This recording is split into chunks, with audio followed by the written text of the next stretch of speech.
Check 1, 2. Go! Curious about real estate? Yes! Then you've come to the right place. Get the knowledge you need. Get over the fear and get started. This is the Michael Quarles Real Estate Show with your host, Michael Quarles. Hello, everybody. Michael Quarles, and today is podcast 87. Welcome back, Mike. Yeah, I know, folks, that I was gone for a week, but I have to tell you why. My right hand, my left hand, the person that does everything for me, a little over 10 days ago, got married, and I just couldn't convince her enough. I tried hard and more hard and harder to get her to stay back from her honeymoon so she could stay here and do these podcasts, do all the editing and get them up online and do all the stuff that she does to make them wonderful. But she said, Mike, it's my wedding. I can't stay behind. What would Seth think? I even spoke to Seth about it and he thought I was crazy, but I tried really hard. But anyway, we're back. We're back and raring to go, and we have the 5 daily questions in this podcast. Here we go. Question number 1. How do you find good contractors to rehab houses? Many are retail and very expensive, such as the ones on Craigslist. How can an investor find good ones that do excellent work but don't charge high prices? Some of the general contractors charge $100 a square foot to gut a house, which is the same cost as new construction. Great question. Here's what I do. I go to Home Depot. Spend about a half a day at Home Depot. I start looking for the folks that look like they actually do the work. So I hang around in the plumbing aisle, and the plumbers look like they're plumbers, and the painters look like they're painters, and the electricians look like they're electricians, and guys that do concrete work and lay block and plaster and all that kind of good stuff, roofers and what have you. Man, if you were able to do that a couple weekends, hang around there, you're going to get a lot of cards from folks that actually are the ones that do the work. So I'm not looking for the contractor that has workers. I'm looking for the contractor who is the worker.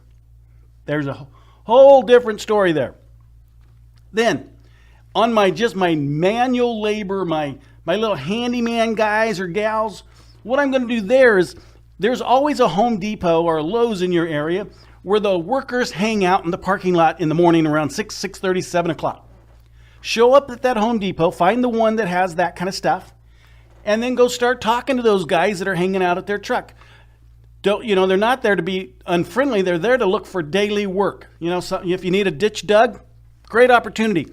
If you need, something dejunked, great opportunity. Those are the kinds of guys that hang out there, but you're also going to find some great handymen. And sometimes a lot of times these guys are going to be a minority, so keep that in mind, and that's okay. The other thing that I have found that's fantastic is to do this on a Saturday.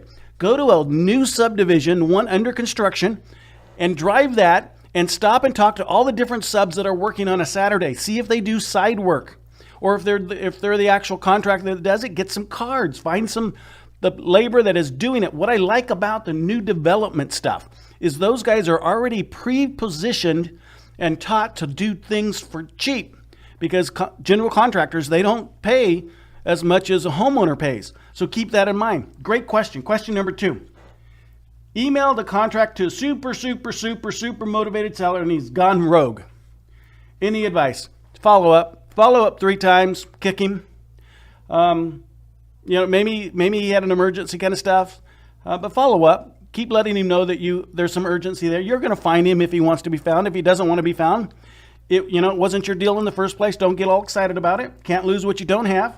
But follow up 3-4 times. You're still going to send him some mail, so if he becomes interested in the future, that's good too. He may have, sold it to somebody else and just not calling you back because of that. People are just weird about not returning phone calls because of the embarrassment, and they're shy and they don't want to give you the bad news. But that's what you do. That's all you do. Question number 3. What do you do with the returned mail? I throw it away. I don't want to do anything with it. I just throw it away. I don't even look at it. Staff member, that's their job. They collect the mail. If there's returned mail in it, throw it away. Because I'm not going to take anybody off my list. I'm not going to worry about spending the money to take folks off the list when I have mail that comes back. And keep in mind, we're getting ready to increase our mail list. And get this, folks. I hope you're sitting down because I'm sitting down. It scares me a little bit, and I haven't got scared in a long time. But we're about ready to increase our mail size to 660,000 addresses. 660,000 addresses. I'm going to get a bucket load of return mail, and I don't care because I know it's not cost effective to do anything with it except throw it away. Thanks for listening to Buy, Sell, Fix, Flip. We'll be right back. Are you running out of leads? It's time you tried Yellow Letters at yellowletters.com. Get motivated seller leads through yellow letters, postcards, zip letters, typed professional letters, greeting cards, door hangers, and business cards. Yellow Letters is a full-service marketing company created with your success in mind. Get the personal attention you need to get your direct mail campaign started and get in touch at yellowletters.com. And we are back in 3, 2, 1. Question number 4. When should you consider going full-time in real estate investing? When you have bought enough houses to replace the income that you would make within a 12-month period, and you've done that within a 6-month period. So if within 6 months you can make what you make normally in 12 months, and you've set that amount of money aside, so I'm talking about not the money that you would reinvest in your business, but I'm talking about the net profitable dollar, and you've done that in 6 months, and that's bigger than your wage was for a year. Keep in mind taxes and all that kind of stuff that the employer pays, and health benefits and all that kind of stuff that is going to add to your wage that you don't necessarily see. So take that in consideration. And then when that's the case, when you can do that in 6 months, I'd quit all day long. Now, if I had a nest egg of, a couple $100,000 already, as soon as I did my first deal and I could prove to myself that I could do it, maybe I needed 2 deals to do that to prove to myself. But as soon as I was confident and comfortable in doing what I'm doing, kick that job to the side. That job's getting in your way, but it's not going to get in your way until you can replace it economically. Because if you burn your boat too quick, then you're just going to fall on your face, because it takes a little time to get used to making this kind of money. But if you already have resource, then you have the time. And so then you can devote all of your time to real estate investing and fall forward. Hope that made sense. Question number 5. I have my first sub-2 deal under contract. Woohoo! He actually put the woohoo in there for me. That wasn't my woohoo. The existing loan has a balance of $550,000. Oh my goodness gracious. And I like to make sure I don't screw this one up. Me too. Should I notify the lender and make sure they will not call the loan? No! I was told that if I obtain a new insurance policy, they will notify the lender of the new buyer to be insured and will be made aware the property has transacted. Is this true? Yes. Any tips on this and any other steps during the process that I should be aware about? Much appreciated. Here's what you do. You're going to open up closing or open up an escrow, and you're going to ask those people that doing work on your behalf to call and get a beneficiary statement from the lender, the underlying lender, as if it was a sale payoff, not a refinance payoff, but a sale payoff. That's automatically telling the lender that the house is being sold. Perfect. You're going to get your new insurance policy, and it has your name in it. It's going to be sent to that lender, and you're going to be the insured. Step 2. Step 3, you're going to start making your monthly mortgage payments to the lender. So you're going to tell them that way too. And step 4, you will have already told them that you're the lender by recording the grant or the warranty deed, which gives everybody constructive notice that who the new owner is. And you're just going to fall forward. But here's the deal. Don't get involved in a sub-2 transactions unless you can cure the primary loan. If you have $550,000 in the bank, who cares if the lender calls the sub-2 due on sale?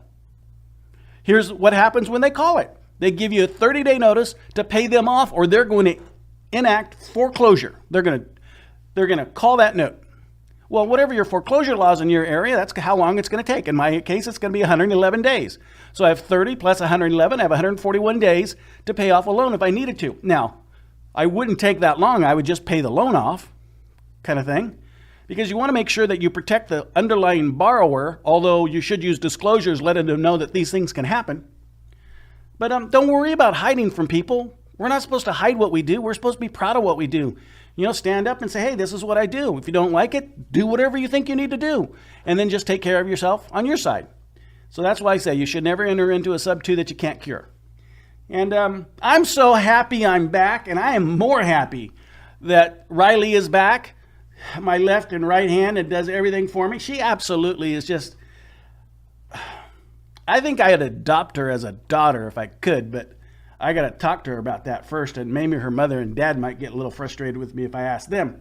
But man, she's just awesome. And I'm glad that she got married. It was a beautiful, beautiful, beautiful outdoor wedding. And you should have seen them. Those kids were just so in love. And they're still in love after 10 days of being married. That's kind of cool too. Anyway, guys, until next time, take care. Bye-bye. Thanks for listening to the Michael Quarles Real Estate Show. Get more info and stay in touch at michaelquarles.com.